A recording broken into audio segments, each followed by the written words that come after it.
In the heart of West Africa lies the ancient Kano Emirate, a bastion of Hausa tradition and culture, where the throne of the Emir is revered as a divine symbol of leadership.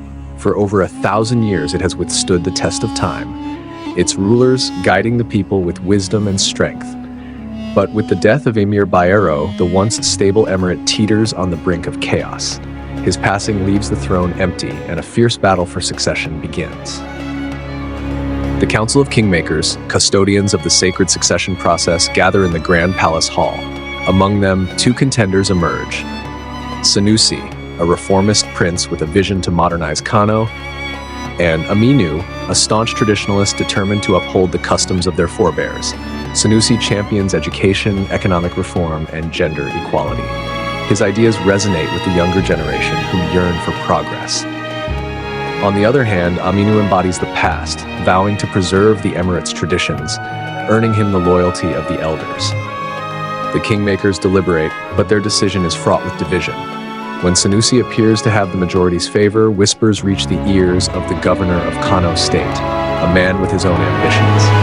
The governor, sensing an opportunity to exert control over the emirate, declares Aminu the new emir, bypassing the council entirely. The governor's announcement sparks outrage. Sanusi's supporters accuse him of manipulating the process for political gain. Protests erupt across Kano. In a shadowy corner of the emirate, Sanusi gathers his loyalists. He rallies traditional nobles, scholars, and an army of passionate youths. "This isn't just about me," he declares. "It's about the future of Kano, a future where tradition and progress walk hand in hand." Meanwhile, Aminu consolidates his position.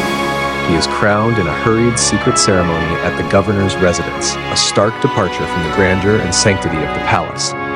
His coronation is deemed illegitimate by many, but Aminu, bolstered by the governor's backing, tightens his grip on power.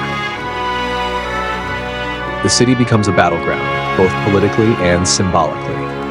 Sanusi's supporters organize massive rallies, drawing crowds from all corners of the emirate. Aminu, in turn, calls for a show of strength from traditional elders and warriors, invoking the spirit of the ancestors to solidify his claim.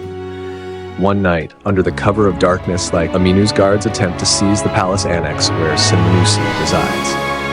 A tense standoff ensues, with both sides refusing to yield.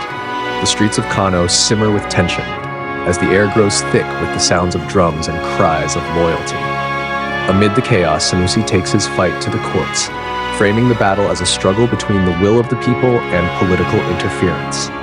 His eloquent appeals win international attention, casting Kano's conflict as a defining moment for leadership in modern Africa. The dispute escalates as Kano's key landmarks become symbols of allegiance. The Grand Mosque, the bustling marketplace, and even the ancient city walls bear witness to the division. In a desperate bid to unify the emirate, the remaining kingmakers and Hausa kings convene a council. They plead with the governor to honor tradition, but their efforts are met with defiance. The governor dismisses their authority, deepening the crisis. Aminu faces growing dissent within his camp. Some of his closest allies begin to question the legitimacy of his rule, while others warn him that the people's discontent could lead to rebellion. The climax unfolds during a grand religious festival, moment meant to unite the emirate. Instead, it becomes the stage for the ultimate confrontation. Sanusi and Aminu both arrive at the palace, each flanked by hundreds of supporters. The scene is electric. Drummers beat frantically as warriors in traditional Hausa attire stand guard. The crowd is a sea of colors, with banners waving and chants echoing through the air. It is a moment of high drama as the two emirs prepare for what feels like an inevitable clash. But before violence can erupt, a frail elder steps forward. The last surviving kingmaker from a previous generation, his voice trembles with age, but carries the weight of wisdom. "This crown is older than all of us," he declares. "Will you tear it apart to satisfy your pride, or will you honor the ancestors and preserve the unity of Kano?" His words resonate deeply. The crowd falls silent, and the gravity of the situation sinks in. Both Sanusi and Aminu are moved by the elder's plea, realizing that the emirate's survival is more important than their rivalry.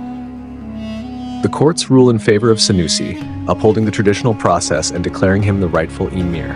Aminu, though defeated, chooses to step down gracefully, earning respect for his decision to prioritize peace.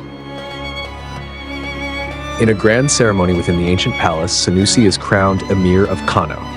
The event is a blend of tradition and modernity, with drummers, dancers, and scholars celebrating the Emirate's resilience. In his inaugural address, Sanusi pledges to honor the past while embracing the future. Aminu is appointed as a senior advisor, a gesture of unity that helps heal the wounds of the conflict. Together, they work to rebuild the emirate, ensuring that Kano's ancient crown remains a symbol of strength and hope for generations to come.